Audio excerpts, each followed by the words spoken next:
हकीम साहब बिल्कुल zero zero हो गए हैं, अपनी ज़िंदगी से तंग है, अपने लाइफ पार्टनर को खुश नहीं कर सकते। ऐसे पेशेंट हजरात जो दवाखाने पे भी आते हैं काफ़ी कमेंट भी करते हैं, कोई ऐसी चीज़ बताएं जो लंदन, अमेरिका, पाकिस्तान, जीसीसी हर जगह से मिल जाए। तो ये उन मर्द हजरात के लिए है जिनका मादा हयात पानी की तरह पतला है, ज़वाजी हक़ अदा नहीं कर सकते, मनी पानी की तरह पतली है। मतलब क्या कहते हैं एक पंजाबी, यमन का टीटा करने से कासर है।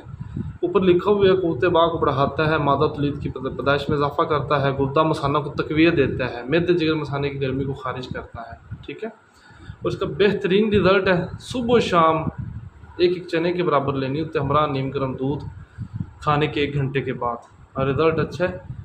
बाकी जो सुफरा मिजाज के हामिल लोग हैं वो यूज़ नहीं कर सकते। और मज़ीद किसी भी किस्म की इंफॉर्मेशन चाहिए हो, ग़ज़ाई इलाज और दवाई इलाज हम रिकमेंड करते हैं। नंबर मेरा नीचे दिया गया, किसी भी किस्म की इंफॉर्मेशन के लिए रब्ता कीजिए। दुआ में याद रखिएगा। टेक केयर, अल्लाह हाफिज़।